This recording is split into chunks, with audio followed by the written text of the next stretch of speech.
Assalamualaikum warahmatullahi wabarakatuh. Waalaikumsalam warahmatullahi wabarakatuh.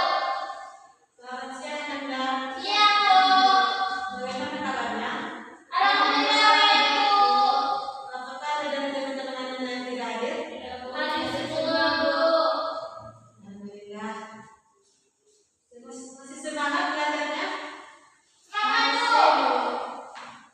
Baik, sebelum kita mulai pembelajaran kita pada sore hari ini, kita terlebih dahulu mengucapkan basmalah. Bismillahirrahmanirrahim. Kemarin kan kita sudah belajar tentang usul fikih. Sekarang kita akan belajar tentang konsep fikih dan sejarah perkembangannya. Apakah Anda sudah tahu apa itu konsep fikih? Baik, saya akan menjelaskan tentang konsep fikih. Dalam konsep fikih, dalam Islam adalah pemahaman mendalam tentang hukum-hukum syariat yang bersumber dari Al-Quran dan Hadis. Secara bahasa, fikih berarti pemahaman, sedangkan istilah syarat fikih adalah ilmu yang mempelajari hukum-hukum Islam yang bersifat praktis berdasarkan dalil-dalil yang terperinci. Apakah Anda sudah paham tentang konsep fikih? Sudah, Bu. Baik, kita lanjut. Selanjutnya adalah konsep dasar fikih. Konsep dasar fikih terbagi menjadi 4. Yang pertama adalah bersumber dari wahyu. Maksudnya adalah fikih berasal dari Al-Quran dan Hadis, serta didukung oleh ijma atau kesepakatan ulama dan kias atau analogi hukum. Selanjutnya adalah bersifat praktis. Bersifat praktis adalah fikih membahas hukum-hukum yang biasa diterapkan dalam kehidupan sehari-hari, seperti ibadah, muamalah, dan hukum pidana. Selanjutnya adalah fleksibel dan dinamis.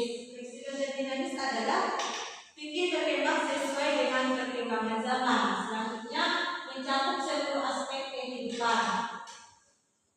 Fikih tidak hanya mengatur tentang ibadah, tetapi juga sosial, ekonomi, dan keluarga dan pemerintahan. Apakah Anda sudah paham tentang konsep dasar fikih?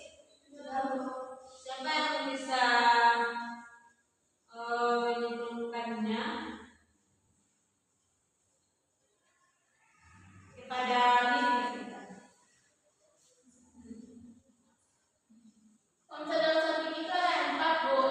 Yang pertama itu bersumber dari wahyu, seperti Al-Quran dan Hadis, Bu. Yang kedua itu bersifat praktis, Bu. Yang ketiga fleksibel dan dinamis. Yang keempat mencakup seluruh aspek kehidupan, Bu. Kita beri aplaus kepada Ani. Selanjutnya kita tentang sejarah perkembangan fikih. Yang pertama pada masa Nabi Muhammad dan sahabat.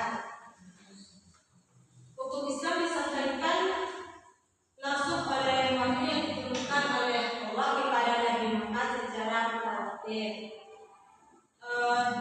Para sahabat juga mengumpulkan dan berusaha ajaran tersebut sesuai dengan kondisi yang mereka hadapi. Selanjutnya adalah masa tabi'in dan perkembangan metode. Generasi setelah sahabat mulai melakukan ijtihad atau upaya penafsiran hukum untuk menjawab persoalan baru. Muncul perbedaan pendapat antara yang lebih berpegang pada teks dan yang menggunakan nalar rafi dalam menetapkan hukum. Selanjutnya adalah masa pembentukan mazhab. Masa pembentukan mazhab dimulai pada masa tabi'in. Selanjutnya adalah masa modern. Masa modern adalah fikih terus mengalami perkembangan melalui ijtihad kontemporer agar bisa menjawab persoalan dari masyarakat seperti hukum ekonomi, syariat, teknologi, dan isu-isu sosial lainnya. Apakah Anda sudah paham tentang materi sejarah perkembangan fikih? Sudah, Bu.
dalam perkembangan fikih. Dalam perkembangan fikih ada tiga, yaitu pada masa sahabat Nabi, yaitu hukum Islam disampaikan langsung melalui wahyu ataupun dari sunnah Nabi. Yang kedua masa tabi'in, yang ketiga masa pembentukan, dan yang keempat masa konkret, yaitu saya katakan pada ini. Terima kasih kepada saudari.